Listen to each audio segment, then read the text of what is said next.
देखी आगे ले कॉलोनी के सबसे बड़ा बेरोजगार। आप सबके का लागल बाबू सुधर गईले?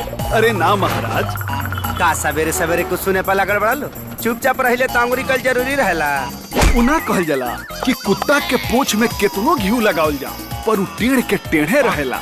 हाँ तो घर का हम बेटा थोड़ी है, हम तो घर के ड्राइवर है। भैया एगो बात कही, कह। जूता खाए वाला काम तो तू कइले बड़ो गुरु।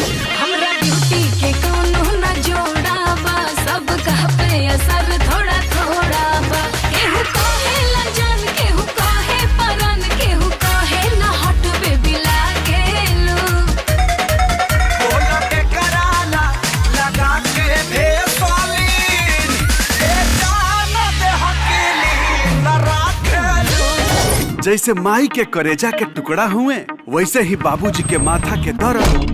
तिलंगी उड़ाता रहा जी। वैसे बबुआ तारा उम्र के लड़का फाइटर प्लेन उड़ा के देश दुनिया में नाम कमाता रहा। तू तिलंगी उड़ाता रहा। बगल में जन परिवार आइल बा ना, बहुते निमन परिवार बा और उनकर बिटिया एकदम सिनेमा के हीरोइन जैसा सुंदर बिया। अब किरपारी बाबू के फेर प्यार भइल।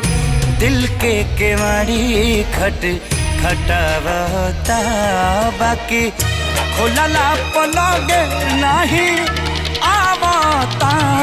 केहू दिल के केवाड़ी खट खटावता।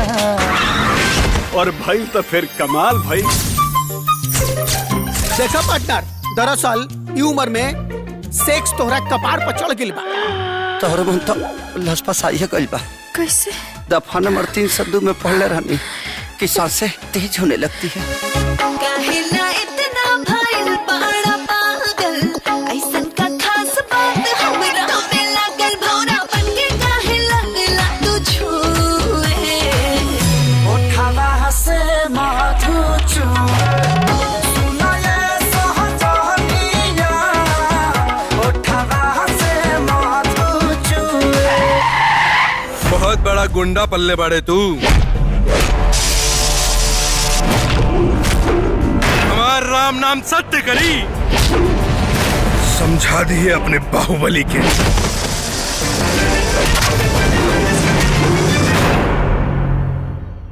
और द्वार पर खनी खा के कौन थुकले बा? खैनी के थोके कौआ हुआ हगले यहाँ सा। पता तो लगाइए ले कि कौना कौआ के खेला।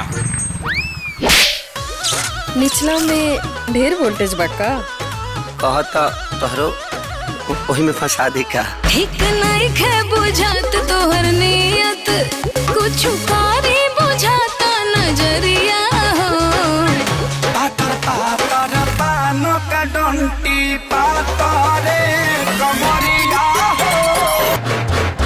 और बाबू के का पता रहे कि जब इनकरा मोहब्बत के गाड़ी अपन रफ्तार पकड़ी तब्बे पटरी उखड़ जाए। बड़ा मुश्किल से एगो पढ़ल लिखल लड़की मिलल बिया।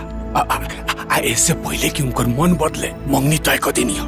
राजा के मंगनी हो गइल बा। हो सके तो हमके माफ कर दिया पल्लवी। कैसे कि हम प्यार और फर्ज के बीच में फंस चुकल बन। पहले तो हम सिर्फ तोरा से प्यार करत रहले, लेकिन अब तो तोहार पूजा करे के मन करता।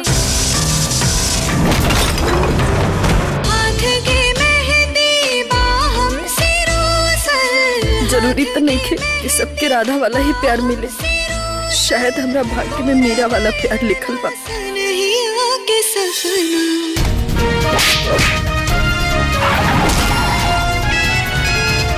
बहुत खूबसूरत लग रहे हैं आप। दुल्हन देखेगी तो फिदा हो जाएगी।